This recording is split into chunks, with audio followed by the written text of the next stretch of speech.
صدق الله العظيم وقال تعالى في آية أخرى قل إن صلاتي ونسكي ومحياي ومماتي لله رب العالمين صدق الله العظيم. عن النبي صلى الله عليه وسلم من أحب سنتي فقد أحبني ومن أحبني فقد كان معي في الجنة أو كما قال عليه الصلاة والسلام. আজকের জুমায় উপস্থিত আল্লাহ সুবহানাহু ওয়া তাআলার অত্যন্ত প্রিয় নৈকট্যশীল মাহবুব বান্দাগণ, সকলে মিলে আমরা মহান প্রভুর দরবারে হৃদয়ের সকল আবেগ, উচ্ছ্বাস, অনুভূতি, ভালোবাসা, প্রশংসা মিশ্রিত করে দিই, মন প্রাণ উজাড় করে দিয়ে সকলে মিলে একসাথে এক বাক্যে সমস্বরে কালিমাতে শুকর আদায় করে পড়ি আলহামদুলিল্লাহ। সালাতু সালাম সাইয়্যিদুল মুরসালিন খাতামুন নবিয়্যিন রাহমাতুল লিল আলামিন মুহাম্মাদুর রাসূলুল্লাহ, সকলে বলি সাল্লাল্লাহু আলাইহি ওয়াসাল্লাম। সম্মানিত ভাইগণ, আমাদের জীবনটা এতটাই অনিশ্চিত, আমি অনেক সময় বলি, আপনাদের বলেছি ইতিপূর্বেও, কচুর পাতার উপরের পানিটুকু তাও নিশ্চয়তা রয়েছে, তবু আমার আপনার জীবনের ন্যূনতম কোনো নিশ্চয়তা নেই। চোখের সামনে মৃত্যুর ক্ষেত্রে বয়সের কোনো সীমাবদ্ধতা নেই, বয়সের কোনো মাপকাঠি নেই। আল্লাহ সুবহানাহু ওয়া তাআলা যখন যাকে যেমনভাবে ইচ্ছে তার দুনিয়ার জীবনের সময় শেষ দুনিয়া থেকে বিদায় করে নেবেন। পৃথিবীতে মানুষ যদি জানত তার জীবনের সময়গুলো শেষ হওয়ার পর একটা কঠিন রূঢ় এবং মর্মান্তিক বাস্তবতার মুখোমুখি হতে হবে, তাহলে দুনিয়ার দীর্ঘ আশাগুলো মানুষ ছেড়ে দিত। পৃথিবীতে একজন মানুষের ক্ষমতা, অর্থ, বিত্ত, পার্থিব সমস্ত কিছু আয়োজন থাকার পরও তার বার্ধক্যকে ঠেকিয়ে রাখতে পারে না। অচেনা অসুস্থতাকে সে প্রতিবন্ধকতা তৈরি করতে পারে না। আপনার গত কয়েকদিন আগেই দেখেছেন যে মার্কিন যুক্তরাষ্ট্রের সাবেক প্রেসিডেন্ট, সদ্য সাবেক প্রেসিডেন্ট জো বাইডেন, সে একটা মারাত্মক ক্যান্সারে আক্রান্ত। ক্যান্সারের স্টেজ হচ্ছে 4, চূড়ান্ত স্টেজ। পৃথিবীর সব থেকে প্রভাবশালী একজন ব্যক্তির অন্যতম একজন ব্যক্তি, চিকিৎসা, অর্থ, বিত্ত, খ্যাতি, সম্মান কোনো কিছুর অভাব নেই, এমন ব্যক্তির শরীরেও ক্যান্সার ছড়িয়ে 4th স্টেজ গিয়ে হারে চলে গিয়েছে। তথাপিও সে বুঝতেও পারেনি, স্ক্রিনিং করতে গিয়ে তারই অবস্থা ধরা পড়েছে। এই যে মহান আল্লাহ সুবহানাহু ওয়া তাআলার কুদরতি ক্ষমতা, এটিকে ডিনাই করার এখতিয়ার এই জমিনের একজনেরও নয়। এই জন্য তার কাছে আত্মসমর্পণ করা, তার কাছে সঁপে দেওয়া, নিজের জীবনটাকে উৎসর্গ করে দেওয়া, সেই উৎসর্গের উপরে দুটি আয়াত আপনার সামনে তেলাওয়াত করেছি ইনশাআল্লাহ। তার আগে সম্পর্কে কিছু আলোচনা রাখবো ইনশাআল্লাহ। আজকে আরবিতে যুলকাদ মাসের 24 তারিখ, আর মাত্র 6 দিন আছে এই মাসের বাকি। পরের মাসের যুলহজ মাসের 10 তারিখ যথারীতি আত্মোৎসর্গের একটি অনন্য উজ্জ্বল দৃষ্টান্ত। সারা পৃথিবীর মুসলমানরা ঘরে বাহিরে সমস্ত জায়গায় এই সুন্নাহটি পালন করবে, কোরবানি সুন্নাহ। এর ইতিহাস, ঐতিহ্য, প্রেক্ষাপট বিস্তারিত আলোচনা আপনাদের সবারই জানা ঘটনাটি আমি একটু পুনরাবৃত্তি করবো একটু ভিন্নভাবে। আমরা একটু এর মূল জিস্ট সম্পর্কে একটু সচেতন হব। আল্লাহ সুবহানাহু ওয়া তাআলা ইব্রাহিম আলাইহিস সালামকে বলেছিলেন, ইয ক্বালা লাহু রাব্বুহু আসলিম, তুমি আমার কাছে আত্মসমর্পণ করো। তিনি বলেছিল, ক্বালা আসলামতু লিরাব্বিল আলামিন, তাম পৃথিবীর স্রষ্টা প্রতিপালকের কাছে আমি আত্মসমর্পণ করে দিলাম। আত্মসমর্পণ মানে কি? আমাকে আমার জীবনের ভিতরে কঠিন দুঃসময়ও যখন আসবে, কঠিন বিপদও আসবে, আমি সবর করব, মনে করব আমি তো সঁপে দিয়েছি আমার জীবনকে আল্লাহর কাছে, নিশ্চিতভাবে তার পক্ষ থেকে যেটি কল্যাণ সেটি আমারে করেছে। অসুস্থতার যন্ত্রণায় আমার ব্যক্তি জীবনে, পারিবারিক জীবনে দুঃখ, দুর্দশা, দুঃস্ব যা আছে সব তো তিনি আমাকে দিয়েছেন। এই সাফরে জমিন ধৈর্য ধারণ করবো। কেমন ভাবে? ইব্রাহিম আলাইহিস সালামকে আল্লাহ সুবহানাহু ওয়া তাআলা বললেন ইব্রাহিম আলাইহিস সালাম সম্পর্কে, ইযবতালা ইব্রাহিম রাব্বুহু বিকালিমাতিন, আমি আমার ইব্রাহিমকে পরীক্ষা করেছিলাম কিছু কালিমা, কিছু বাক্য বা কিছু বিষয় দিয়ে আমি তাকে পরীক্ষা করেছিলাম। ফাআতাম্মাহুন, সে পরীক্ষাগুলো শতভাগ পরিপূর্ণভাবে আমার পরীক্ষায় উত্তীর্ণ হয়ে গিয়েছে। সুবহানাল্লাহ। পরীক্ষার স্তর আছে, জন্মের পর থেকে বিভিন্ন পরীক্ষা নিরীক্ষার উপরে বেড়ে ওঠা। এই জন্য কত মায়া বলেছিলাম, ইব্রাহিম আলাইহিস সালামকে বলা হয়েছে খলিল। খলিল মানে বন্ধু, বন্ধু মানে এমন বন্ধু যার কাছ থেকে সব নিয়েছেন আল্লাহ, এরপরে বন্ধুত্ব করেছেন। ইব্রাহিম আলাইহিস সালামের জীবনে, বিগত জীবনে বহু পরীক্ষা গিয়েছে, সমস্ত কিছুর ক্ষেত্রে পরিপূর্ণভাবে আল্লাহর পরীক্ষায় তিনি উত্তীর্ণ হয়ে গিয়েছেন। কিন্তু এবার তিনি এমন একটি পরীক্ষার মুখোমুখি হতে যাচ্ছেন, যে পরীক্ষাটি তাম পৃথিবীর ভিতরে এর চেয়ে বড় পরীক্ষা মানুষের জীবনে আর কখনো হতে পারে। এই পরীক্ষার একটি মূল বিষয়বস্তু হচ্ছে কোরবানি করা। এই কোরবানিটি শুধু ইব্রাহিম আলাইহিস সালামের মাধ্যমে হয়েছে এমনটি নয়। কোরআনুল কারীম আল্লাহ সুবহানাহু ওয়া তাআলা চমৎকার ভাবে রাসূলকে জানিয়ে দিয়েছেন, ওয়াতলু আলাইহিম নাবআ বনাই আদম বিল হক ইয ক্বাররাবা কুরবানান ফাতুকবিলা মিন আহাদিহিমা ওয়া লাম ইউতাকাব্বাল মিনাল আখার। আদম আলাইহিস সালামের দুজন পুত্র, একজনের নাম হাবিল, অপরজনের নাম কাবিল। এটা পৌরাণিক কোনো গল্প নয় বা আশারি কোনো গল্প নয়, কোরআনের কথা, একদম অথেন্টিক প্রমাণিত কথা। আল্লাহ সুবহানাহু ওয়া তাআলা স্বয়ং বর্ণনা করতেছেন, রাসূলকে বলছেন আপনি এই বৃত্তান্তটি, ঘটনাটি সবার কাছে বলে দিন। কোরবান, আগে বোঝা লাগবে যে কোরবান শব্দটি কি। করবুন আরবি, এর বাংলা অর্থ হচ্ছে সান্নিধ্য পাওয়া, নৈকট্য লাভ করা। কোরআনুল কারীমে কোরবান শব্দটি 3টি সূরা ব্যবহৃত হয়েছে, সূরা আন-নাম, সূরা আহকাফ, সূরা আলী ইমরান। নৈকট্য লাভ করা, সান্নিধ্য লাভ করা, এই নৈকট্য এবং সান্নিধ্যের জন্য কিছু উৎসর্গ করা। এই উৎসর্গ করার ক্ষেত্রে জবেহ করা বা আল্লাহর সামনে কিছু তুলে ধরা, এটাকে বলা হয় কোরবান। এটিকে কোরআনের ভাষায় আরো নাম আছে। কোরআনের এক জায়গায় বলা হয়েছে নাহর। নাহর কোনটা? ইন্না আ'তাইনাকাল কাউসার ফাসাল্লি লিরাব্বিকা ওয়ানহার। এই যে ওয়ানহার, এটাও কোরবান। কোরবানিকে কোরআনুল কারীমে অন্য আরেক ভাষা বলা হয়েছে নুসুক। কুল ইন্না সালাতি ওয়া নুসুকি ওয়া মাহইয়ায়া ওয়া মামাতি। আমার সালাত, আমার নুসুক মানে আমার কোরবানি, মানে উৎসর্গ করে দেওয়া। কোরআনুল কারীমে এই কোরবানিকে আরেক ভাষা বলা হয়েছে মানাসিক। কোরআনে আল্লাহ বলেছেন, ওয়া লিকুল্লি উম্মাতিন জাআলনা মানাসিকাল লিতাযকুরু ইসমাল্লাহ। হাদিসে এই 4টি পরিভাষা বাদ দিয়ে কোরবানিকে অপর আরেকটি পরিভাষা ব্যবহার করা হয়েছে, সেটাকে বলা হচ্ছে উযহিয়া, মানে কোরবানি করা। মূল কথা, যতগুলো শব্দ বললাম, ভাষা বললাম, মূল লক্ষ্য উদ্দেশ্য একটি, সেটি হচ্ছে মহান রব কোরবানে আল্লাহ সুবহানাহু ওয়া তাআলার নৈকট্য, সান্নিধ্য, প্রিয় হওয়ার জন্য তার কাছে আমার সবথেকে প্রিয় জিনিসটি উৎসর্গ করে দেওয়া, এটাই হচ্ছে কোরবান। ঠিক তেমনি ভাবে কোরবান বা কোরবানের বিধান শুধু নবী মুহাম্মদ রাসূলের শরীয়তে নয়, নবী ইব্রাহিম আলাইহিস সালামের শরীয়তে নয়, বরং আল্লাহ সুবহানাহু ওয়া তাআলা বলছেন পৃথিবীর প্রথম মানুষ, প্রথম নবী আদম আলাইহিস সালামের সন্তান, 2 সন্তানকে কোরবানির বিধান দেওয়া হয়েছে। ইয ক্বাররাবা কুরবানান ফাতুকবিলা মিন আহাদিহিমা ওয়া লাম ইউতাকাব্বাল মিনাল আখার। একজনের নাম হাবিল, অপরজনের নাম কাবিল। হাবিলের কোরবানিটিকে আল্লাহ সুবহানাহু ওয়া তাআলা গ্রহণ করলেন, মঞ্জুর করলেন, আর কাবিলের কোরবানিটিকে সে আল্লাহ সুবহানাহু ওয়া তাআলা মঞ্জুর করলেন না। এটি 2টি উদ্দেশ্য। কিয়ামত পর্যন্ত লক্ষ কোটি কোটি মানুষ আল্লাহ সন্তুষ্টি অর্জনের জন্য কোরবানি দেবে। কারো কারো কোরবানি হাবিলের মতো আল্লাহর কাছে মঞ্জুর হবে, কারো কারো কোরবানি কাবিলের মতো আল্লাহর কাছে অগ্রহণযোগ্য হবে, মঞ্জুর হবে।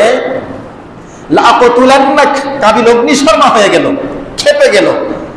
সেই যুগে কোরবানি গ্রহণ হলো কি হলো না, এই সিম্বল বা প্রতীক হিসাবে আল্লাহর পক্ষ থেকে, আসমান থেকে আগুনের কুণ্ডলী এসে কোরবানিকৃত সেই জন্তু বা কোরবানির বস্তুকে আগুনে পুড়িয়ে ভস্ম করে দেওয়া হতো। বুঝা যেত স্পষ্ট যে কোরবানি গ্রহণ হলো কি হলো না। তাফসীরে মারিফুল কোরআনের লেখক আল্লামা মুফতি শাফি রাহিমাহুল্লাহ তিনি চমৎকার ভাবে ব্যাখ্যা করে বলেছেন, হাবিলের কোরবানি যখন মঞ্জুর এবং মকবুল হলো, হওয়ার পর কাবিল অগ্নিশর্মা হয়ে গিয়ে বলল, লাআকতুলান্নাক, আমি তোমাকে হত্যা করব, মেরে ফেলবো।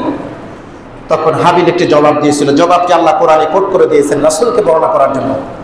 হাবিল বলেছিল, ইন্নামা ইয়াতাকাব্বালুল্লাহু মিনাল মুত্তাকিন। যাদের হৃদয়ে অন্তরে আল্লাহর ভয় আছে, আল্লাহর খোদাভীতি আছে, শুধু তাদের কোরবানিটুকুই আল্লাহ কবুল করে, অন্য কারো কোরবানি আল্লাহর কাছে মঞ্জুর হয় না। এই যে হিস্ট্রি বা ইতিহাস, সমৃদ্ধ ইতিহাস, এটি কোনো আশারে গল্প নয়, কোরআনের ঘটনা। যুগে যুগে নবীর পর নবী গিয়েছে, কোরবানি বিভিন্ন ক্ষেত্রে হয়েছে। কিন্তু এবার সাইয়েদেনা হযরত ইব্রাহিম আলাইহিস সালাতু ওয়াস সালাম কোরবানির যে বিধান আমাদের সামনে নিয়ে আসলেন, সে প্রেক্ষাপটটি অত্যন্ত মর্মান্তিক। আপনাদের জানা ঘটনা, আপনাদের জানা ঘটনার ভিতরের ঘটনা আপনার কিছু উল্লেখ করবেন ইনশাআল্লাহ। দেখুন, একজন পিতা, একজন মা এবং একজন সন্তান, তিনজন মিলেই আল্লাহ সুবহানাহু ওয়া তাআলার কাছে আত্মসমর্পণে কি অনুপম দৃষ্টান্ত দিয়েছেন। আজকে ঘরে ফিরে মা বোনদের বলবেন কিভাবে স্বামীর আনুগত্য করতে হয়, আল্লাহর আনুগত্য করতে হয়। দেখিয়েছিলেন হযরত ইসমাঈল আলাইহিস সালাতু ওয়াস সালামের মা হযরত হাজরা আলাইহিস সালাম। বিশুদ্ধ হাদিস আব্দুল্লাহ ইবনে আব্বাস রাদিয়াল্লাহু আনহু বলেন, যখন আল্লাহর নির্দেশে একেবারে উপত্যকা বিরান ভূমিতে হাজরা এবং তার দুধপুষ্ট সন্তানকে রেখে আসার নির্দেশনা পেলেন ইব্রাহিম আলাইহিস সালাম, বাধা বিপত্তি মনে না করে রেখে আসলেন। হিস্টোরি আপনাদের জানা। রেখে আসার সময় মূল কথা যেটি, সেটি হচ্ছে ইব্রাহিম আলাইহিস সালাম যাওয়ার সময় কিছু বলছেন না, নিয়েও যাচ্ছেন কিছুই বলছেন না। তার জীবনের শেষ লগ্নে আল্লাহর কাছে আকুতি ভরা কণ্ঠে চাওয়া সদ্যপ্রসূত সন্তানকে রেখে আসছেন। তিনি আল্লাহর কাছে চেয়েছিলেন, রব্বি হাবলি মিনাস সালিহিন, একটি নেক সন্তান আমাকে দেওয়া। হে আল্লাহ, আল্লাহ বলছেন ফাবাশশারনাহু বিগুলামিন আলীম, আমি তোমাকে একটি পরম সহিষ্ণু ধৈর্যশীল সন্তানের সুসংবাদ দিচ্ছি। সুবহানাল্লাহ। এমন একটা বয়সে উপনীত হয়ে গিয়েছেন, সেই বয়সে আবার কলিজার টুকরা সন্তান পেলেন। সন্তানটিকে আবার নিজের থেকে বিচ্ছেদ করার নির্দেশনা রেখে আসতে গিয়েছেন। সন্তান অবুঝ, সন্তানের মা কেউ কিছু বলেন না। হযরত হাজরা আলাইহিস সালাম বারবার وقال له ذلك مرارا, বারবার শুধু চতুর্পাশে ঘুরছেন আর জিজ্ঞাসা করছেন, আইনা তাযহাবু ইয়া ইব্রাহিম, আপনি কোথায় যাচ্ছেন হে ইব্রাহিম, কোথায় যাচ্ছেন? একটি পর্যায়ে বলেন, আমাদের কোথায় রেখে যাচ্ছেন? সামান্য একটু পানি আর খেজুর ছাড়া কিছু নাই। পুরো উপত্যকা বিরান ভূমি, মানুষ নাই, জন নাই, পশু পাখি নাই, তৃণমতাল উদ্ভিদ পর্যন্ত নাই। ইব্রাহিম আলাইহিস সালাতু ওয়াস সালাম কিছুই বলেন না, জবাব দেওয়ার ভাষা নাই। এবার হযরত হাজরা আলাইহিস সালাম বলছেন, আমরুকা ক্বালা আমরুকা আল্লাহ, আপনাকে কি আল্লাহ তাআলাই নির্দেশ দিয়েছে? আল্লাহ নির্দেশ পালন করার জন্য এসেছেন? ইব্রাহিম আলাইহিস সালাম শুধু বলছেন না, মাথা ঝুঁকিয়ে বলছেন হ্যাঁ। সাথে সাথে হযরত হাজরা আলাইহিস সালামের ঈমানের সমস্ত শক্তি উদ্ভাসিত করে বলছেন, হে আমার প্রিয়তম স্বামী, আমার কোনো ভয় নাই। ইদান লা ইউদাইয়ুন আল্লাহ, আল্লাহর কসম, আল্লাহর নির্দেশে যদি আমাদের এখানে রেখে যান, আল্লাহ আমাদের এই নির্জন বিমান ভূমিতে আমাদেরকে মেরে ফেলবেন না। সুবহানাল্লাহ। একজন মহিলা, ছোট্ট সদ্যপ্রসূত সন্তান, দুজনকে রেখে ইব্রাহিম আলাইহিস সালাম পাহাড়ের পাদদেশে গিয়ে ঐতিহাসিক দোয়াটা করেছিলেন, যে দোয়া গত জুমায় বলেছেন।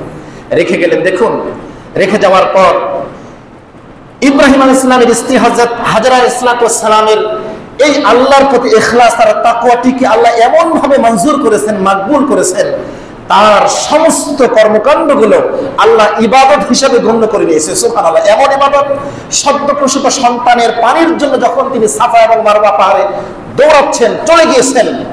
এই সাফা মারওয়ায় পাহাড়ে দৌড়ানো ঘটনাক্রমে হয়েছিল, কিন্তু হাজার হাজার বছর পর্যন্ত ইতিহাসে যারা ইমানের উপরে বলিয়ান দাবি করবে, তারাই হযরত হাজরা আলাইহিস সালাতু ওয়াস সালামের এই দৌড়ানোটার এই স্মৃতি জাগরণ করে ইবাদত হিসেবে পরিগণিত করে দিলেন। সুবহানাল্লাহ। শুধু তাই নয়, তার কর্মকাণ্ডগুলো এত ইখলাস আর তাকওয়ার সহিত আল্লাহ মঞ্জুর করলেন। নবী করিম মুহাম্মদুর রাসূলুল্লাহ স্বয়ং হাজরা আলাইহিস সালাতু ওয়াস সালামের সাফা মারওয়ায় দৌড়ানোর সেই স্মৃতিকে জাগরণ করার জন্য হজের সেই বিধানে নিজেও সেখানে দৌড়ালেন। এই যে মা, ঠিক মা যেমন, সন্তানও তেমন হওয়ারই কথা। মা যেমন ধৈর্যশীলা, মা যেমন স্বামীর প্রতি ইতিকাদ করা, আল্লাহর বিধানের সামনে আত্মসমর্পণ করা, সন্তানটিকেও তিলে তিলে এমন করে গড়ে তুলেছেন। প্যালেস্টাইন থেকে প্রায় 1200 কিলোমিটার দূর ইব্রাহিম আলাইহিস সালাম মাঝে মধ্যে সন্তানকে দেখতে আসেন। কখনো পায়ে হেঁটে আসেন, কখনো সওয়ারিতে আসেন, মাসের পর মাস সফর করে দেখতে আসেন। কোথায় সেই শাম, সেখানে তিনি হঠাৎ করে রাত্রিবেলা স্বপ্ন দেখেছেন। ফালাম্মা বালাগা মাহু সাইয়া ক্বালা ইয়া বুনাইয়া, এই কলিজার টুকরা সন্তান একটু বড় হলো, তাদের নিয়ে কাবা ঘর তৈরি করলেন। গত জুমায় বলেছি, সব কমপ্লিট হলো। এই কলিজার টুকরা সন্তানকে রেখে গিয়ে তিনি বাড়িতে চলে গিয়েছেন শামে। হঠাৎ করে তিনি স্বপ্ন দেখছেন, ইন্নী আরা ফিল মানামি আন্নী আযবাহুকা ফানজুর মাযা তারা। তিনি বারবার স্বপ্নে দেখছেন তার অত্যন্ত আদরের, অত্যন্ত প্রত্যাশিত, লালায়িত কলিজার টুকরা সন্তান ইসমাইলকে তিনি জবেহ করছেন। এই ঘটনাগুলো এ পর্যন্ত শেষ হওয়া দরকার ছিল। স্বপ্নে দেখার পরেও তিনি এড়িয়ে যেতে পারতেন, কিন্তু এড়িয়ে গেলেন না। তিনি এই বার্তাটি নিয়ে শাম থেকে, প্যালেস্টাইনের ভূমি থেকে মক্কাতুল মুকাররমার বিমান ভূমিতে চলে আসলেন। বিমান ভূমিতে এসে কলিজার টুকরা সন্তানকে কাছে ডাকলেন। ডেকে দেখুন, পৃথিবীর সব থেকে মর্মান্তিক ডায়লগ এখন হবে, সব থেকে নিষ্ঠুর পৈশাচিক, বলা যেতে পারে এর চেয়ে কঠিন ডায়লগ পৃথিবীতে আর হতে পারে না। পিতা তার সন্তানকে বলছে, ইয়া বুনাইয়া, হে আমার কলিজার টুকরা সন্তান, ইন্নী আরা, নিশ্চয় আমি স্বপ্ন দেখেছি, ফিল মানামি আন্নী আযবাহুকা, আমি তোমাকে জবে করছি, এই স্বপ্নটা আমি আমার স্বপ্নে দেখতে পেলাম। কলিজার টুকরা সন্তানকে বলছেন। সন্তান জবাব দিচ্ছেন পিতার কথা শুনে যে নিশ্চিত পিতা এটি স্বপ্ন দেখেছে, এটি তো তার উপরে ওহী, এটি তিনি বাস্তবায়ন করবেন। সন্তান এবার জবাব দিচ্ছেন, ইয়া আবাতি ফাআল মা তুমার সাতাজিদুনি ইনশাআল্লাহু মিনাস সাবিরিন, হে আমার পিতা, আপনি স্বপ্নে যা দেখেছেন, যাতে আদিষ্ট হয়েছেন, তা আপনি বাস্তবে রূপায়িত করুন। যেমন মা তেমন সন্তান, যেমন বাবা তেমন সন্তান। এই সন্তান পিতাকে যেমন এমন কথা বললো, পৃথিবীতে ইব্রাহিম ইসলামের বিগত জীবনে একটু আগে আয়াত পড়েছে, অনেক পরীক্ষা ছিল, পরীক্ষার বিভিন্ন ধরন ছিল, আগুনে নিক্ষিপ্ত ছিলেন, পিতা ছেড়ে তিনি পরিবার ছাড়া হয়েছেন, পিতা ছাড়া হয়েছেন, এলাকা ছাড়া হয়েছেন, হাজারো পরীক্ষা। এত পরীক্ষার ভিতরে এইবারের পরীক্ষা তামাম জীবনের সমস্ত পরীক্ষাকে হার মানিয়েছে। এইবার তিনি প্রস্তুত হয়েছেন তার জীবনের শ্রেষ্ঠ কলিজার টুকরা সম্পর্কে নিজের হাতে কোরবানি করবেন। মক্কাতুল মুকাররমা, যেখানে কাবা, কাবা থেকে দক্ষিণ পূর্ব সাইড, মক্কা থেকে 8 কিলোমিটার দূরবর্তী জায়গা, যেখানে কলিজার টুকরা সন্তানকে নিয়ে যাচ্ছেন জবে করার জন্য। পুত্র একবারের জন্য বলেন নাই পিতাকে, আমার পিতা একটু ভেবে চিনতে দেখি, অথবা আমার মায়ের সাথে পরামর্শ করি, অথবা আমাকে আপনি মেরে ফেলবেন, কোনো এক্সকিউজ নাই, অজুহাত নাই, দ্বিধা নাই, কুণ্ঠিত হননি। পিতা বলার সাথে সাথে ইয়া আবাতি ফাআল মা তুমার, বলেনও নাই যে আপনি আমাকে জবে করুন, স্বপ্নে আপনি যেমন ভাবে দেখেছেন ঠিক তেমন ভাবে আমার সঙ্গে আচরণ করুন। সুবহানাল্লাহ। পৃথিবীতে এমন উজ্জ্বল দৃষ্টান্ত আল্লাহ চান না, কিন্তু আল্লাহ ইব্রাহিমের অন্তরটা দেখতে চান। এবার পিতা তার কলিজার টুকরা সন্তানকে নিয়ে যাচ্ছে। এখানে আরো প্যাথেটিক ঘটনা, ইবনে আব্বাস থেকে বর্ণিত, হাদিস বর্ণিত, যে যখন ইব্রাহিম আলাইহিস সালাতু ওয়াস সালাম কলিজার টুকরা সন্তানকে মিনাতে নিয়ে গেলেন, কোরআনে ঘটনা বর্ণনা স্পষ্ট করা। এই ঘটনার পর ফালাম্মা আসলামা ওয়া তাল্লাহু লিল জাবিন, এবার পিতা পুত্র দুজনেই আত্মসমর্পণ করল আল্লাহর কাছে, দুজনেই প্রস্তুত হয়ে গেল, দুজনেই প্রিপার্ড, প্রস্তুত 100%, দ্বিধা দ্বন্দ্ব সংশয় নাই। ওয়া তাল্লাহু লিল জাবিন, এবার ইসমাঈলকে জবাই করার জন্য তাকে জমিনে শুইয়ে ফেলানো হয়েছে, তার মাথাকে জাবিন মানে পার্শ্ব করে দেওয়া হয়েছে। হাদিস সাক্ষ্য, ইসমাঈল আলাইহিস সালাম তখন কিছু কথা ডায়লগ বলেছিলেন তার পিতাকে, যে আমাকে জবে করার সময় আমার হাত পা নাড়াচাড়া হয়ে আপনার প্রতি বেয়াদবি গোস্তাখি হয়ে যেতে পারে, আমার পা দুটি আপনি বেঁধে নিন। অন্য রাওয়ায়াতে এসেছে তিনি বলতেছিলেন, আমার পিতা, আমাকে জবে করার এই দৃশ্য হয়তো আপনি সহ্য করতে পারবেন না, আপনার চোখগুলো বেঁধে আপনি আপনার তরবারিটি এখানে এক জায়গায় করে নিন। পৃথিবীর ইতিহাসে এমন বিরল দৃষ্টান্ত একজন নবী পয়গম্বর, এজন্যই তাকে বলা হয় আবুল আম্বিয়া, নবীগণের নবী। এবার পিতা হয়ে সন্তানের গলায় ছুরি টানাবেন, অস্ত্র চালাবেন, জবে করবেন, এর চেয়ে মর্মান্তিক কঠিন ভালোবাসার কোরবান পৃথিবীতে আর কিছু হতে পারে। সন্তান প্রস্তুত, পিতা প্রস্তুত, তরবারি চালাবেন, তখনও তিনি জানেন না এরপরে কি ঘটনা ঘটতে যাচ্ছে। 100% পিতা পুত্র মেয়ে আল্লাহর কাছে আসলিম আসলামা ওয়া তাল্লাহ, দুজনে প্রস্তুত হয়ে গেলেন, এবার জবে করবেন।